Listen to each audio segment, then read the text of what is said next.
Vous couriez bien.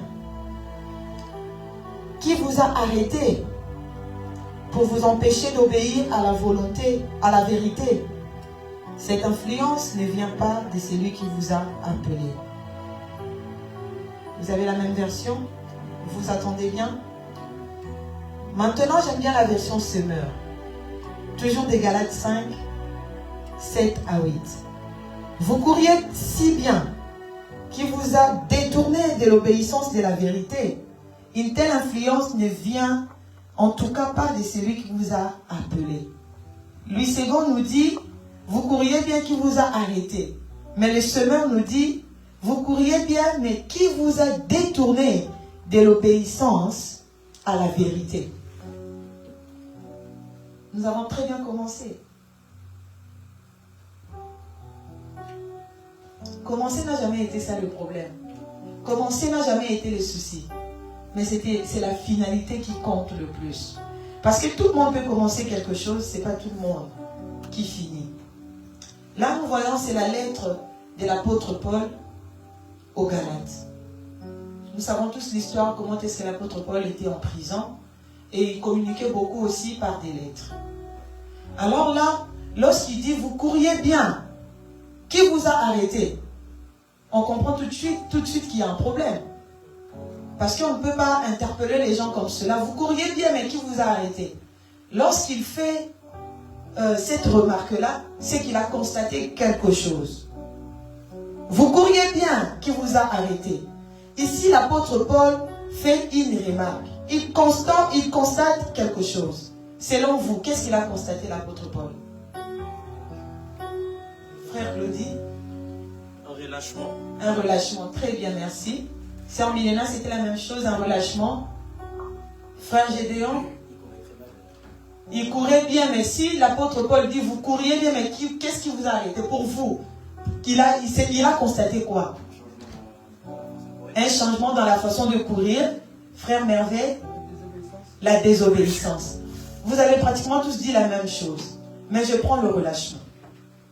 Lorsque le frère Samuel était en train de faire la modération, il a donné un sujet de prière que j'ai beaucoup aimé. Il a dit, vous vous souvenez encore? Qu'est-ce qu'il a dit? Prions pour la concentration. La concentration. J'ai beaucoup aimé ça. Prions pour la concentration.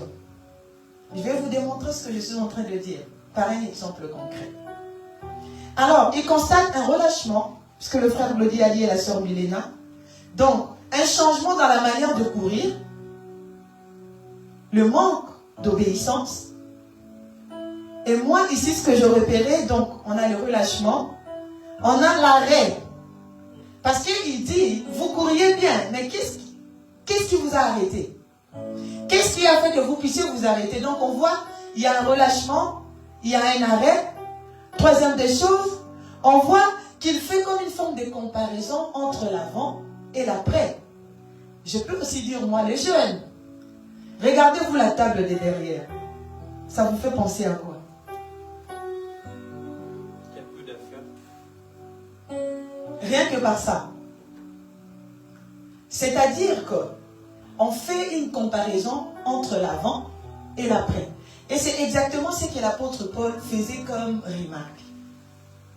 Vous couriez bien. Qui vous a arrêté? Et la version Semeur, j'aime bien. Vous couriez si bien. On rajoute le si bien. Qui vous a détourné de l'obéissance à la vérité. Sœur Milena, tout dans la vie, si ce n'est pas une vérité, ne prends pas cela en considération. Tout ce qu'on peut vous dire dans la vie, si cela ne coopère pas ou n'est pas cohérent avec la vérité, alors ne prenez pas cela en considération. Moi, je ne considère que la vérité. Voilà pourquoi je suis quelqu'un de... c'est très difficile pour moi de m'embobiner, de m'influencer, de venir me parler de quelqu'un en mal. Tant que cela n'est pas une vérité pour moi, je ne tombe pas dans le piège.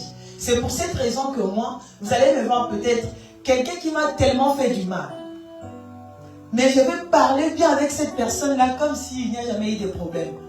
Pourquoi? Parce que je me dis, tout le monde a le droit de changer. et tout le monde a les droits d'une seconde chance. C'est surtout, je crois en la vérité, moi. Vous couriez bien, mais qui vous a arrêté? On voit bien qu'il est en train de faire une remarque. On constate le relâchement, l'arrêt. Et l'arrêt, c'est l'état de ce qui n'est pas en mouvement. Quand quelqu'un s'arrête, lorsqu'on fait un arrêt, on n'est plus en mouvement. C'est lorsque on prend nos transports en commun, le bus par exemple. Quand il s'arrête, le bus n'est plus en mouvement. Et même, on voit que si tu ne demandes pas ton arrêt, il se peut que le conducteur ne s'arrête pas. Donc en fait, tout ce qui s'est fait dans la vie est conduit que par l'homme. Si tu veux t'arrêter, tu appuies sur le bouton, tu demandes ton arrêt. Si tu veux continuer, eh bien, tu n'appuies pas, tu continues. En quoi le diable joue là-dedans? Pourquoi on doit tout déposer sur le diable? L'homme est aussi responsable. Je l'ai déjà dit ici plus d'une fois. Lorsque Dieu nous dit, nous recommande de garder notre cœur plus que toute autre chose, c'est parce qu'il sait que c'est de notre responsabilité. Tu vas commencer à prier, Saint-Esprit, aide-moi à garder mon cœur. Non, puisque Dieu te l'a dit, c'est qu'il sait que tu as le pouvoir de garder ton cœur plus que toute autre chose. Alléluia. Amen. Alléluia. Amen. On va prendre la définition du relâchement. Selon vous, qu'est-ce qu'un relâchement? Le fait de se relâcher. Sœur Génima, baisser les bras. Frère Samuel, se laisser aller. D'autres définitions? Frère Gédéon? Pardon? Ne plus se donner à 100%, frère Glody? Alors, une baisse d'activité sur une activité qui est continuelle. Très bien. Une baisse d'activité sur une activité déjà continuelle. Très bien. J'aime bien vos définitions. Alors moi, ce que j'ai prévu pour cette exhortation, j'aime bien que ça soit interactif, c'est intéressant, parce qu'il y a des choses que je n'ai pas forcément vues. Un relâchement, c'est l'état de ce qui devient moins tendu. Quand quelque chose se relâche, ça devient moins tendu. Moins serré qu'il n'est de l'état auparavant. Le relâchement, c'est aussi la diminution d'énergie, d'ardeur. Le relâchement, c'est aussi la diminution de l'effort ou de la rigueur dans une activité, comme le frère Glody vient de le dire. Le relâchement, c'est les laisser aller, quelqu'un vient de le dire aussi, dans l'accomplissement des devoirs, les laisser aller.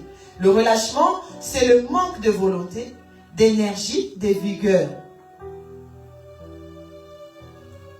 Et le relâchement, c'est aussi l'état de quelque chose qui perd sa tension ou sa fermeté.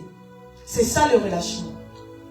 C'est qu'on diminue. Dans ce qu'on faisait bien, on diminue. Et le problème du relâchement, c'est qu'on tombe, on va s'engloutir finalement. Plus tard, si on continue dans ce sens-là. Est-ce que quelqu'un peut me prendre Luc 10, s'il vous plaît? Luc chapitre 10, du verset 46 au 52. Au verset 52.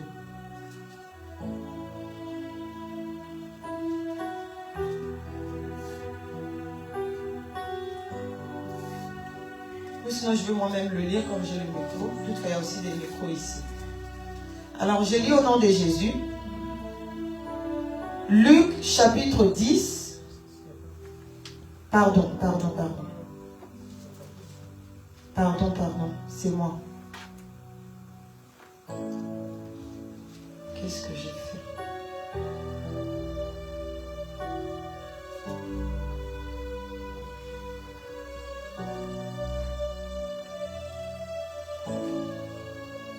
Je cherche l'histoire des Bartimée. J'ai mal noté.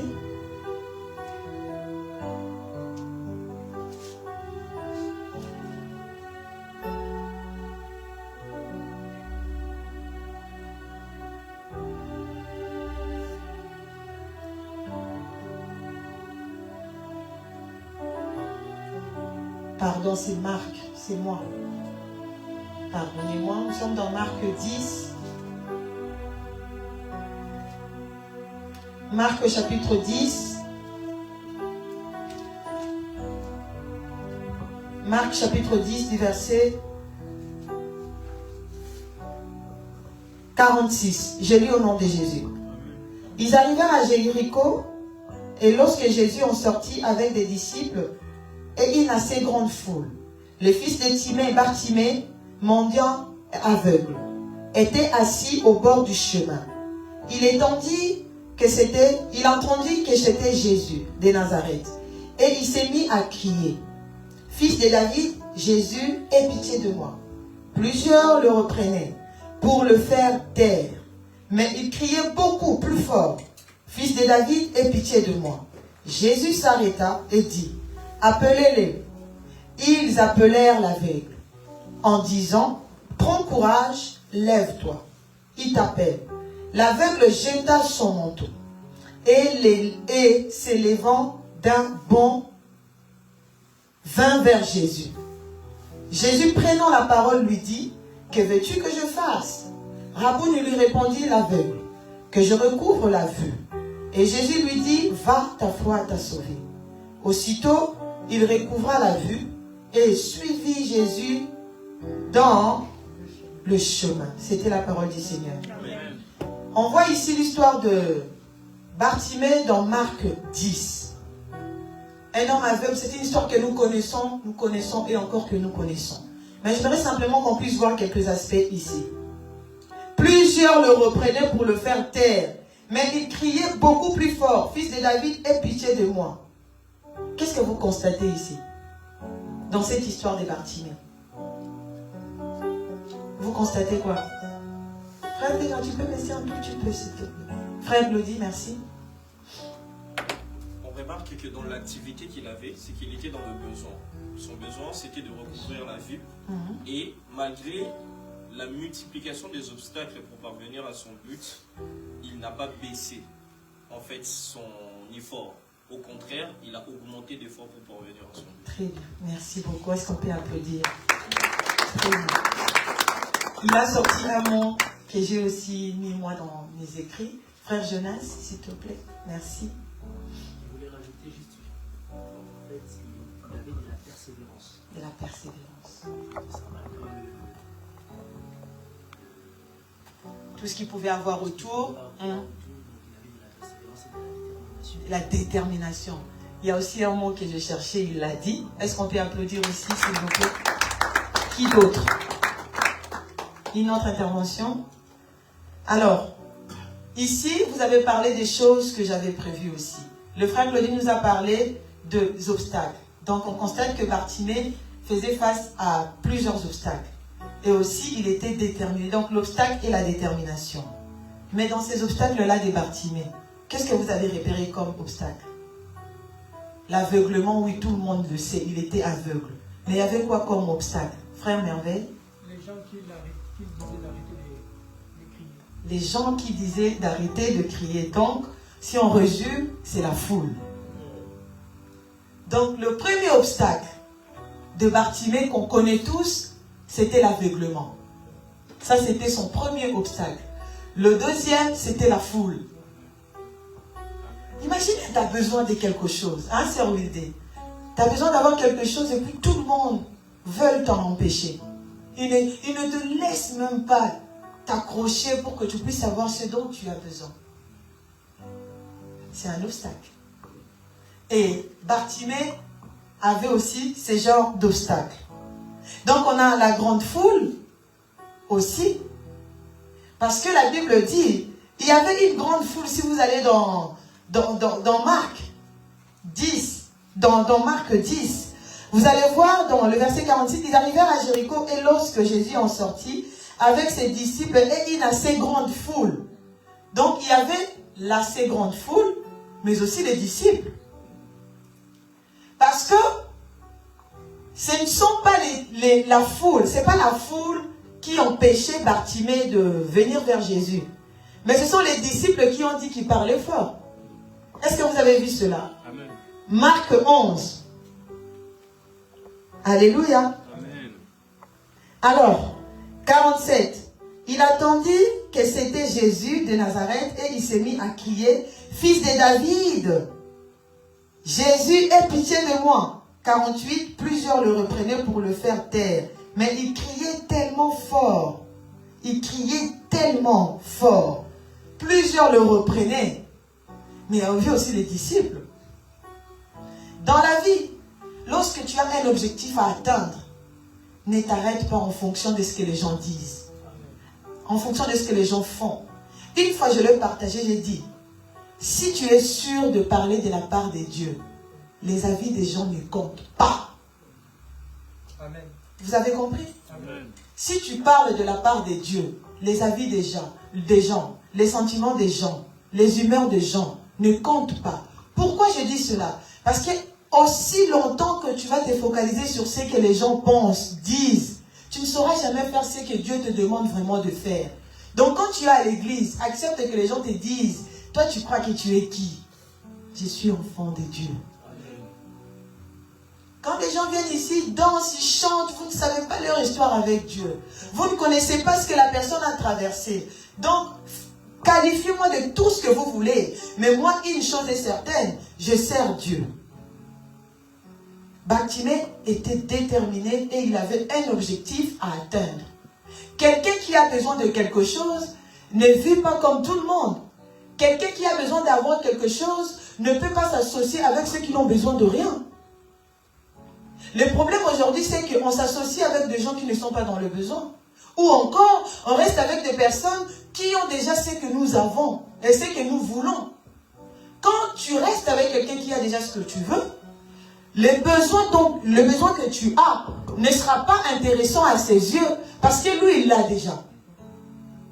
Donc, il va forcément t'emmener dans la direction qui fait que tu ne puisses pas te concentrer à ce qui te manque. Au contraire, tu vas vouloir faire ce qui lui plaît. Lui, il a besoin d'autre chose. Mais ce que toi, tu as besoin, lui, il l'a déjà. Mais vous n'allez jamais vous concentrer sur ça. Faites attention à votre entourage. Dis-moi qui tu fréquentes. Je dirais que tu es. Quelqu'un qui a besoin d'avoir quelque chose ne vit pas comme tout le monde. Alléluia. Amen. On voit l'aveuglement, la grande foule, les disciples. Et il lui faisait quoi, les disciples ou la foule? À Bartimée, il lui faisait quoi? Il lui disait de se taire. De se taire. Merci beaucoup. C'est difficile, hein? Tu veux prendre la parole, tu veux parler, mais on veut te faire taire. Toi, tu es dans le besoin. Mais le problème ici, c'est que on veut lui faire taire, c'est qu'on veut le rendre encore muet. Alors que lui, il était déjà aveugle. Donc, on veut encore rajouter un problème dans ce qu'il avait déjà de l'aveuglement. Est-ce que vous comprenez? C'est que les gens peuvent ajouter d'autres problèmes quand tu viens chercher la solution. D'où l'importance de rester déterminé, focalisé, regarder à Jésus pour ne pas faire d'un problème plusieurs autres problèmes. Parce qu'on voit que ici, la foule, les disciples, toutes les personnes qui étaient là autour de Bartimée ont voulu lui rajouter un autre problème. C'est lui de faire de lui encore un muet. On veut lui faire taire. Alors que lui, il vient pour un problème d'aveuglement, il avait besoin de voir. Mais eux, ils veulent encore qu'il devienne muet, qu'il ne parle pas, qu'il crie. Quand il s'agit des choses importantes de la vie, il faut crier. Tu dois faire entendre ta voix. Merci, il a crié, il a fait entendre sa voix. Amen. Alléluia. Amen. Les choses importantes de la vie, deux fois, c'est quand tu te lèves, tu dis assez. Être doux ne veut pas dire être naïf. Non. Quand tu comprends que ce dont j'ai besoin est important, je me lève et je dis assez. Alléluia. Amen. Alléluia. Amen. Maintenant, on voit ici, il y a quand même quelque chose de fascinant ici, frère Glody. Lorsque nous continuons les Écritures, la Bible continue en disant, au verset 50, l'aveugle jeta son manteau. Parce que là, Jésus s'est arrêté. Lorsque Bartimée a crié, Jésus s'est arrêté. Et Jésus a appelé l'aveugle. Et lorsqu'il a appelé l'aveugle, il lui a dit, prends courage, lève-toi. Il t'appelle. Donc Jésus a fait appel à l'aveugle. Donc les disciples ont appelé l'aveugle. Alléluia. Amen. Là, on voit bien que même les obstacles de la foule ou des disciples n'ont pas empêché Jésus d'entendre la voix de Bartimée. Donc ce que les gens font autour n'empêcheront pas Jésus d'entendre la voix de tes prières. Amen. Amen. Parce qu'il a entendu. Il a entendu, verset 49, Jésus s'arrêta et dit, appelez-les. Ils appelèrent l'aveugle en lui disant, prends courage, lève-toi. Il t'appelle. Donc on voit ici, les personnes qui disent, prends courage, il t'appelle, lève-toi. Ce n'est pas Jésus qui lui dit, prends courage, lève-toi. Ce sont les mêmes personnes qui lui disaient, tais-toi. Qui lui disent, prends courage, lève-toi. Est-ce que vous comprenez? Les mêmes personnes qui auparavant ne voulaient même pas qu'il parle. Mais ce sont les mêmes personnes, lorsque Jésus dit juste, appelez-les. Et je pense même que certains allaient être peut-être un peu plus méchants, non, désagréables. Aveugle, Jésus t'appelle. Mais eux, ils appelèrent. Ils lui disent encore, prends courage, lève-toi. Mais ces ennemis-là changeront des langages. Amen. Il y a d'autres personnes qui travaillent pour notre cause, pour notre faveur. Alléluia. Pour la petite histoire, j'ai travaillé dans une boîte très longtemps. Et j'étais en train de négocier mon salaire. Parce que vous voulez me donner plus de missions, plus de travail. Eh bien, il faut que le reste aussi suive. Ils n'ont pas voulu. Mais ils disent qu'ils veulent de moi. Mais ils ne démontrent rien. Vous avez besoin de moi, oui, mais montrez-moi que vous avez besoin de moi. En faisant quoi? En augmentant mon salaire, tout simplement. Parce que je ne peux pas travailler plus pour gagner moins. Vous savez, c'est parti là-haut et tout, la direction. J'ai dit, écoutez, bye alors. Pour résumer l'histoire, ils n'ont pas voulu. Je suis restée là, j'ai dit, moi je suis le genre de personne, quand je vois que Simbi n'a monté, je ne force pas. Je laisse aller, je laisse faire le temps, je laisse faire Dieu. Et j'étais là tranquillement. Je vois des mails qui reviennent, Prisca vient ici, c'est du n'importe quoi, tout le monde commence à démissionner, ton absence est en train de causer du tort ici au service. J'ai dit, en fait non, mon absence, ce n'est pas ça le problème. Ce sont les personnes qui sont là, qui veulent de mon absence. Moi, je n'ai rien fait. Quand quelqu'un dit vouloir de vous et qu'il ne fait rien pour montrer qu'il veut réellement de vous, c'est faux. Parce que les gens qui parlent beaucoup sans action, moi, je ne crois pas à eux. On peut donner sans aimer, mais on ne peut pas aimer sans donner. Donc quand vous voyez les gens qui veulent, ah sœur Milena, tu sais, je ne veux pas que tu partes et tout, non, je veux que tu sois là. Mais qui ne fait rien, qui montre que tu dois rester là, qui n'a aucune action, qui prouve que cette personne a besoin de toi. Pourquoi vous croyez à ce genre de personnes?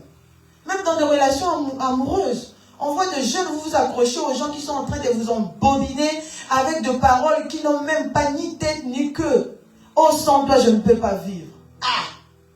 Sans toi, je ne peux pas vivre. Est-ce que nous vivons d'abord pour l'être humain? Ou par la grâce de l'être humain? C'est faux, ça. Combien de personnes se sont séparées, vivent toujours jusqu'à aujourd'hui? Donc on voit que le sans toi, je ne peux pas vivre, c'est faux. N'est-ce pas? Les mêmes personnes qui lui disaient de se taire, ce sont les mêmes personnes qui disent, il t'appelle Jésus, lève-toi et prends courage. Alléluia. Le verset 50 nous dit, l'aveugle jeta son manteau et se levant d'un bond vint vers Jésus. Alléluia. Maintenant, la question que je me pose ici, pourquoi il a jeté son manteau? Dites, est-ce que quelqu'un peut me répondre? Il n'y a pas de bonne ou mauvaise réponse. On travaille ensemble. Pourquoi il a jeté son manteau? Sœur Milena? Je pense qu'il savait qu'il n'allait plus mener la même vie qu'avant, qu'il laissait un peu dans le passé toute cette vie de mendiant, quoi. Donc, le manteau, c'était pour laisser un peu un changement de vie, de style de vie. Changement de style de vie. Très bien, très très bien. Frère Jonas? Je vais juste rajouter, je ne sais pas si ça va. J'ai dit qu'on travaillait ensemble, ne t'inquiète pas. En fait, pour lui, le manteau, c'est devenu comme une charge. laquelle il a dû le laisser pour y aller à la rencontre de Jésus. On applaudit pour la sœur Milena, s'il vous plaît, et aussi pour le frère Jonas. Vous savez que l'équipe de jeunes de cette église, c'est une équipe forte. Est-ce que vous le savez? Amen. Parce que nous sommes en train d'exhorter ensemble. Sœur Wilde, tu peux leur donner le passage que nous sommes en train de voir à la sœur Divine et à la sœur Bénédicte, s'il te plaît.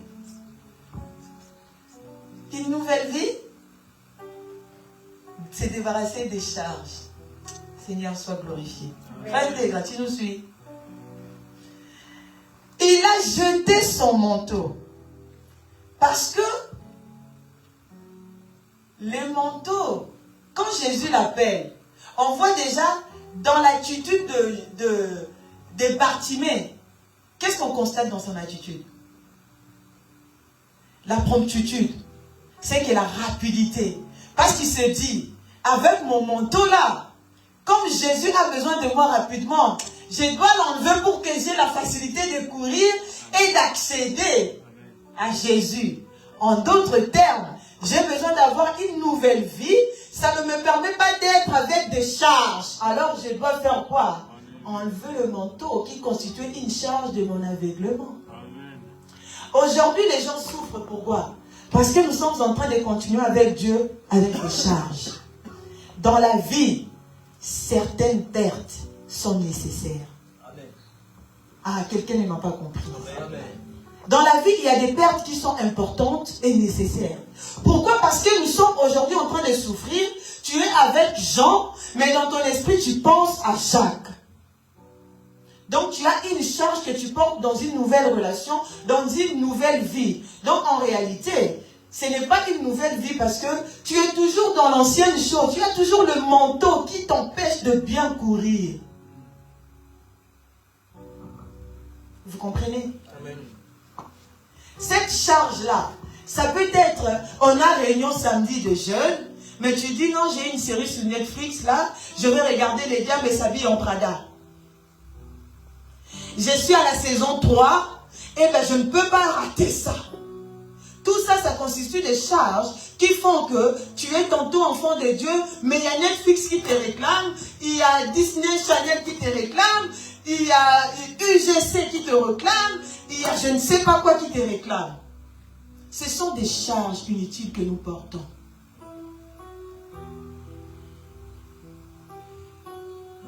Moi, je ne sais même pas la boîte de nuit.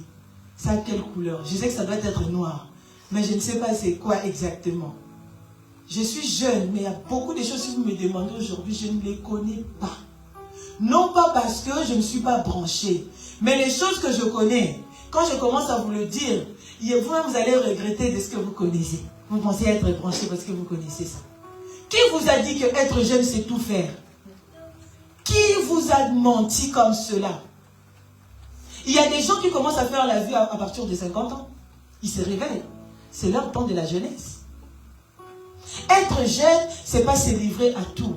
Je vous ai déjà dit ici, lorsque le diable a besoin de déranger la vie d'une personne, il va commencer par toucher à sa jeunesse, qui est la source. Vous voyez Lucas tel qu'il est là. Il va commencer à faire des choses en fonction des limitations. Tout ce qu'il voit faire dès son jeune âge. Voilà pourquoi quand il grandira, il disait, je voyais mon père faire, je voyais ma mère faire. Parce que ça, c'est un âge pour lequel les enfants apprennent des choses facilement. Moi, mes neveux, dès que je dis un mot, ils le répètent. Pourquoi? Parce que les enfants ont cette facilité d'adaptation, de capter, d'imiter. Les enfants agissent beaucoup par imitation. C'est pour cette raison que lorsque le diable a besoin de déranger ta vie, il va commencer dès les bas âges. Et vous allez voir les gens qui sont restés toujours avec le discours « moi quand j'étais jeune ».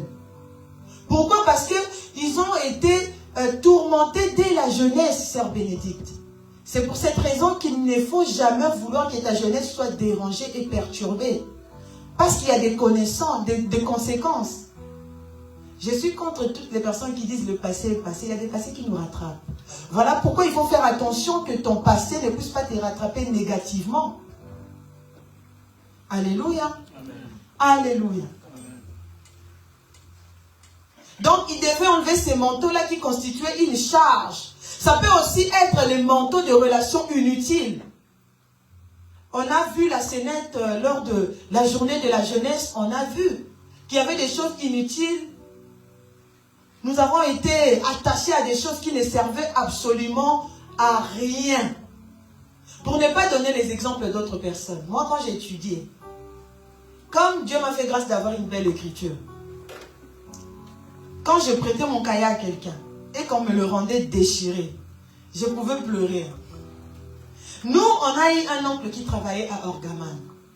Et du coup, il nous donnait des couvertures. Parce que pour ceux qui ont étudié à Kinshasa, on avait des couvertures de cahiers qu'on mettait.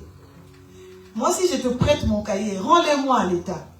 Parce que moi, je faisais partie aussi des élèves qui écrivaient au tableau. Les professeurs aimaient bien prendre mon cahier. Parce que vraiment, de ce côté-là, Dieu m'a fait grâce. J'étais très appliquée. Une fois, j'ai prêté mon cahier à mon ami. Il a pris mon cahier et tout, il me le rend, il y avait de la sauce, je ne sais pas de quoi, ma couverture était déchirée, je ne sais pas de quoi. Mais les gens me disent, mais ce n'est rien. Mais pour moi, ce n'était pas rien. Mon cahier, il doit être nickel. Mon cahier, il doit être propre. Parce qu'il y a des choses pour lesquelles les gens voient que ce n'est rien, mais toi, tu dis c'est important. Quelqu'un peut te dire, ah, mais l'original de la jeunesse, c'est rien. Mais pour toi, c'est important. Séparez-vous des gens qui ne voient pas des choses importantes pour vous. En fait, quand c'est toi, ce n'est pas important. Mais quand c'est lui, pour lui, c'est important. De telles personnes, il faut vous en séparer. S'il vous plaît. Alléluia. Donc, cette charge-là, Bartimée devrait s'en séparer.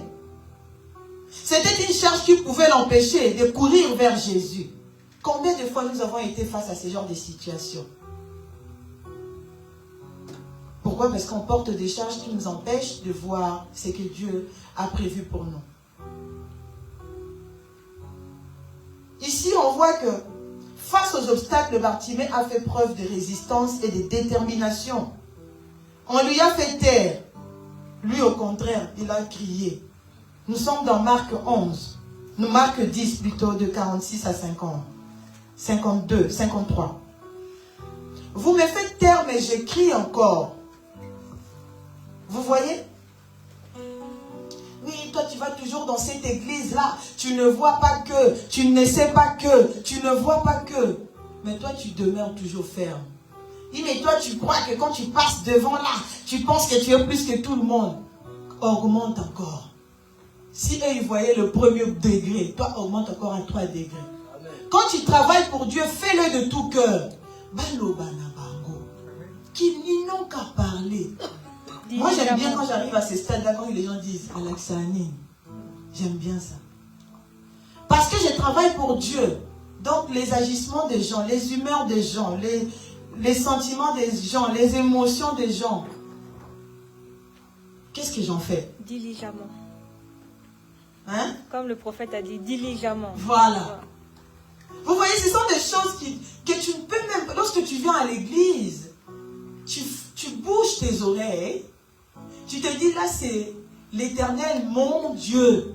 Pas l'Éternel, notre Dieu. Là, il s'agit de toi et de ton Dieu. Amen. Donc, tu ne regardes pas à ce qui se passe autour. Même lorsque tu pries, tu dis l'Éternel, mon Dieu. Amen. Parce que lorsque je dis notre Dieu, c'est que je suis en train de mettre tout le monde. Mais là, c'est mon histoire avec lui. Vous ne connaissez pas les gens. Vous ne connaissez pas les histoires des gens. Que personne ne vienne déranger ta jeunesse, que personne ne vienne déranger ta relation avec Dieu. Vous allez me voir peut-être trop difficile, trop pointueuse. Ah, elle aussi, elle veut qu'on réponde dans les groupes. Elle veut qu'on fasse ci, elle veut qu'on fasse ça. Elle veut. C'est l'apprentissage. Le frère Samuel, je ne sais pas si il a pensé un jour faire la modération. Tu as pensé à ça un jour? Jamais. C'est l'apprentissage. On ne sait pas, vous ne serez des pasteurs ou des serviteurs tout court. On ne sait pas dans quel pays vous serez. Je ne sais pas où vous allez servir Dieu. Même au travail, gagner des âmes. Partout où vous avez cette opportunité-là. Parlez de Jésus. Allez faire de toutes les nations les disciples. Il n'y a pas une limite. Partout. Alléluia. 1 Corinthiens 15, 58. Si quelqu'un trouve avant moi, vous pourriez toujours lire.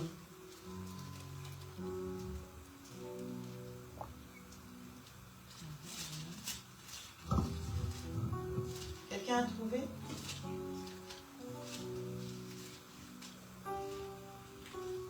Ouais. 1 Corinthiens 15, 58, s'il vous plaît. 15, 58. Je lis la parole de Dieu. Amen. Ainsi, mes frères bien-aimés, soyez fermes, inébranlables, travaillant de mieux en mieux à l'œuvre du Seigneur, sachant que votre travail ne sera pas vain dans le Seigneur. Parole du Seigneur. Amen.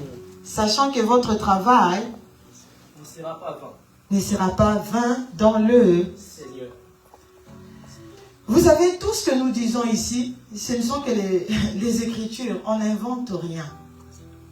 Ainsi, mes frères bien-aimés, soyez fermes, inébranlables, travaillant de mieux en mieux à l'œuvre du Seigneur, sachant que votre travail ne sera pas vain dans le Seigneur. Comme les rendez-vous d'aujourd'hui, Dieu l'avait déjà noté quelque part. Donc, il a déjà sélectionné toutes les personnes qui sont présentes. Vous n'avez jamais entendu quelqu'un dire « Ah, mais dès que toi tu es sorti, le meuble est tombé. » Mais si tu étais à la maison, vous n'avez jamais entendu ce genre de témoignages.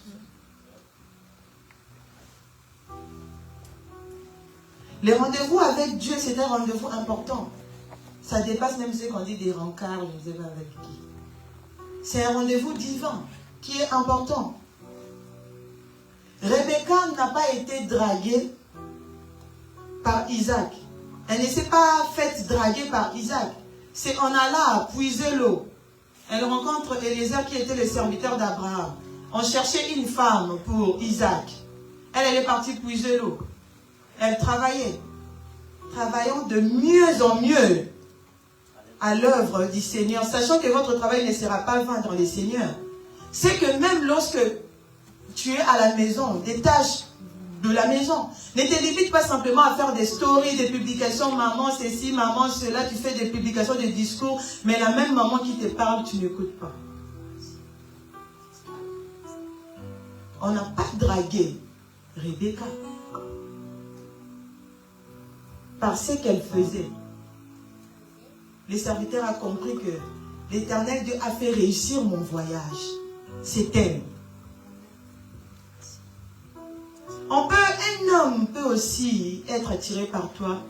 Le chemin que tu prends pour venir à la Réunion, tu rencontres une jolie dame. Le chemin que tu prends pour venir à la Réunion, tu rencontres un bel homme. Dieu est celui qui crée des occasions, des opportunités. Dieu a créé une opportunité pour Rebecca, pour qu'elle devienne femme d'Isaac. Elle n'était pas sortie pour aller dire, oui, je pars là-bas, peut-être je vais tenter ma chance, j'aurai un homme. Un jour suffisait. Pour Dieu, un instant suffit. Amen. Pour que tout ce que tu as demandé pendant des années puisse changer. En un clin d'œil. En claquant simplement le doigt. Dieu est capable de te donner ce que tu as demandé depuis des années. Amen. La prière que toi-même tu as déjà oubliée. Pendant des années, tu demandais quelque chose à Dieu. Lorsque je vous parlais de mon travail où les gens étaient ingrats avec moi, aujourd'hui je comprends pourquoi je devais passer par là. Parce que tout ce que j'ai appris là-bas, c'est ça qui me sert aujourd'hui là où je suis. Le tremplin. Dieu utilise les circonstances, les gens, les hommes. Lorsque tu demandes la patience, Dieu ne va pas utiliser des baguettes magiques. Il va mettre des personnes en face de toi. Et il travaille ta patience. C'est comme cela que Dieu agit. Pour finir, on comprend ici la détermination de Bartimée. Il devait se débarrasser de tout ce qui était comme charge. Ne regardez pas au monde, ne regardez pas aux hommes, car ils n'ont rien à vous offrir. Et surtout, ils n'ont rien, non simplement ils n'ont rien à vous offrir, mais ils n'ont rien de nouveau à vous offrir. Mais Jésus-Christ, lui, est capable de te donner ce qui n'a jamais existé pour personne. Quelqu'un qui fait une demande de logement, j'ai été dans ces domaines. Cette femme-là n'a jamais travaillé dans ces pays. N'a pas d'enfant. Mais elle a un joli appartement. Mais on positionne une personne avec les aides sociales. Toi, tu vas te comparer avec une telle personne. C'est la grâce de Dieu. La grâce de Dieu. Hein? Les gens qui nous suivent. La grâce de Dieu est une prise en charge divine. Amen. Amen. La grâce de Dieu nous prend en charge. Ça nous donne accès à tout. La grâce de Dieu. Voilà pourquoi ne combattez pas les personnes qui portent une grâce. Parce qu'on ne combat pas la grâce. Alléluia. Ne regardez pas aux hommes car ils n'ont rien à vous donner. Regardez à Jésus-Christ qui peut tout. Parce que lorsque l'attention est détournée, on ne regarde pas l'essentiel. Parce que imaginez, Bartimée court à Jésus. Il a besoin d'attirer l'attention de Jésus. Quand la foule parle, le temps qu'il se retourne, Jésus s'en va. Vous comprenez? Parce que lorsque lui il disait, fils de David, aie pitié de moi, la foule est en train de parler. Oh, tais-toi. Lui, plus on lui dit tais-toi, plus il crie encore. C'est pour leur dire tout ce que vous êtes en train de dire, ça ne me regarde pas. C'est que ne te laisse pas influencer ou détourner du regard de ce qui est important. Concentre-toi à l'essentiel. Parce que faire ça peut te faire oublier beaucoup de choses. Tu es au volant de ta voiture. Retourne-toi. Si tu feras même 2 secondes, tu vas cogner quelque chose, tu vas commettre un accident. Donc au volant, la vue, c'est la vie. Vous comprenez? Quand tu es au volant de ta voiture, tu ne peux même pas dire, ouais, c'est juste quelques secondes. Parce que le temps de faire ça, tu ne sais pas les dégâts que tu peux créer. C'est pour cette raison que Bartimée, lui, ne s'est pas retourné à leur dire, laissez-moi tranquille. Tout ce que je dois faire, c'est crier encore, Nanko. Et toi, ton église, là où tu pars, Nanko, Kenekuna Nanko. Toi, tu aimes ton pasteur plus que tout le monde, je l'aime, Nanko. Toi, tu veux que les gens quittent l'église, mais toi, tu ne quittes jamais. C'est quoi ton problème? Vous n'avez jamais remarqué? Les gens qui aiment que les gens partent, eux ne partent jamais. Donc, vous restez là que pour faire partir les gens. Lorsque notre attention est détournée, nous ne nous concentrons plus à l'essentiel. Il y a des gens qui suivent Jésus, en même temps, ils regardent à tout ce qui se passe autour. Je vais vous montrer un exemple. Je prends le frère Winston et le frère Narcisse. Frère Winston, tu peux venir? Frère Narcisse aussi. Tu peux venir.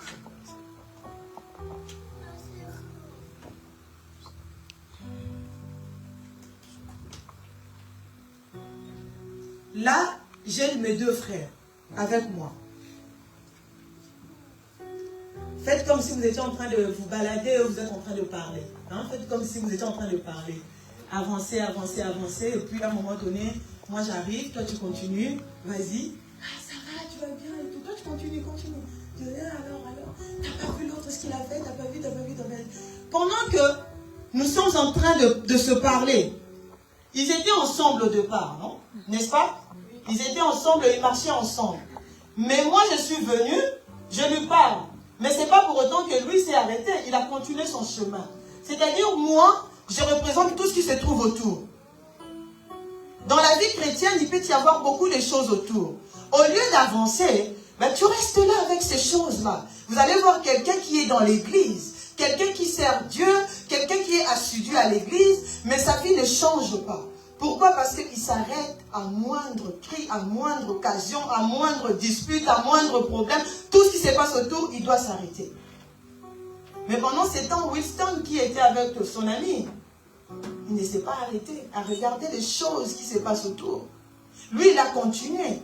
Donc, le temps que toi, tu vas le rattraper, il ne sera plus là. Tu ne vas même pas savoir, il est parti où. C'est pour ça, merci beaucoup, que Dieu vous bénisse. C'était simplement, applaudissez pour eux. C'était simplement pour vous montrer combien est-ce qu'on peut retarder notre vie si simplement on regarde à tout ce qui se passe autour. Même moi, ça peut m'arriver de te léser, mais je prie que Dieu ne fasse pas de moi une personne qui fait du mal aux autres. Car la Bible dit rechercher la paix avec tous, surtout avec ceux-là dont le Seigneur. Alléluia. Lorsqu'on est distrait, on se relâche et on passe à côté de l'essentiel. Tout le monde peut commencer, mais ce n'est pas tout le monde qui termine. Ce n'est pas tout le monde qui continue. Vous couriez bien, mais qui vous a arrêté? Vous couriez bien. Les jeunes, que personne ne vous arrête dans votre course avec le Seigneur. Alléluia. Amen. Parce que, pour conclure, nous sommes dans 1 Corinthiens 9. On va conclure là.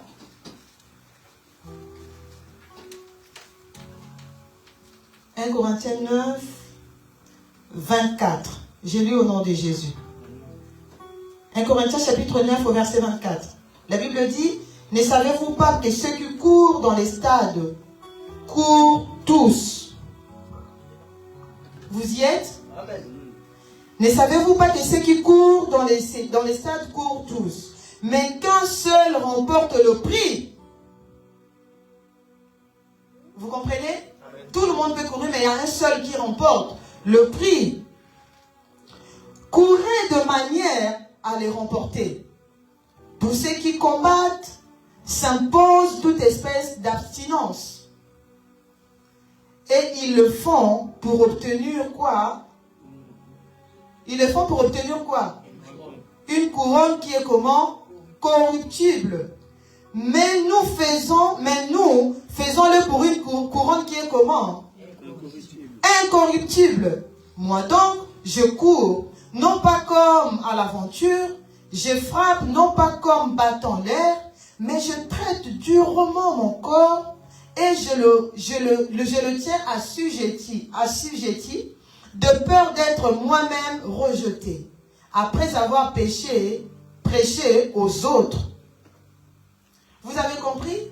Il y a de ceux-là qui sont là pour la couronne qui est corruptible, mais nous avons besoin d'une couronne qui est comment? Incorruptible. Alléluia. Quelquefois, sur le trône, il n'y aura qu'une seule couronne. D'ailleurs, lorsque nous voyons le trône, il n'y a jamais deux places au trône. Il n'y a qu'une seule place au trône. Mais nous tous, nous devons faire en sorte que cette place soit la nôtre. Travaillons pour avoir la couronne qui est incorruptible. Mais pour l'avoir, l'abstinence, la détermination, c'est comme suivre un régime divin. C'est exactement la même chose. Quand tu suis un régime divin, tu ne fais pas des choses comme tout le monde. Considère-toi comme une personne unique à chaque fois. Tu n'es pas monsieur tout le monde, tu n'es pas madame tout le monde. Nous travaillons tous pour avoir la couronne incorruptible et seuls ceux qui ne se relâchent pas l'obtiennent. C'était la parole du Seigneur. Amen.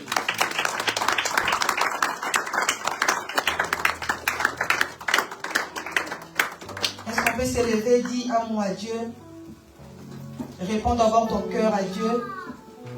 Dis à Dieu de te pardonner pour tout ce que tu as fait qui n'a pas honoré son nom.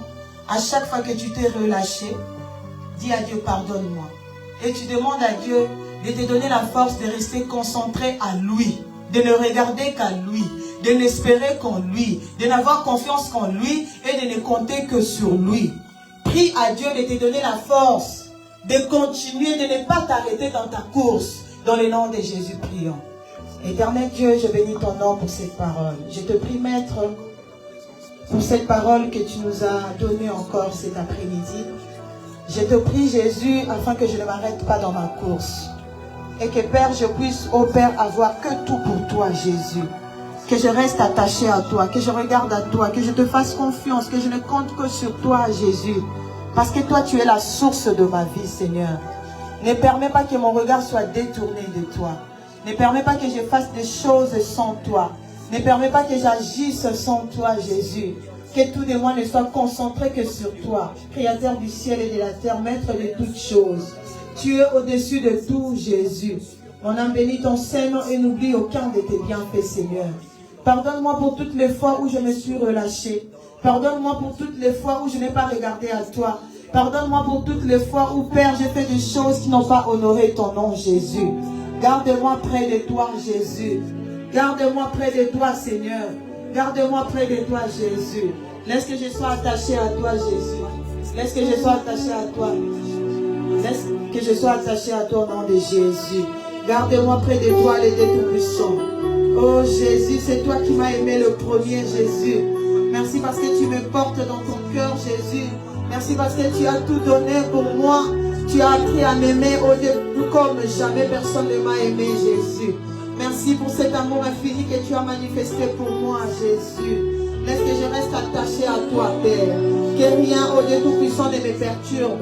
Que je reste accroché à ta parole, Jésus. Merci pour tout ce que tu fais, Jésus. Alléluia. Alléluia. Gloire au Seigneur. Est-ce qu'on peut acclamer pour Jésus?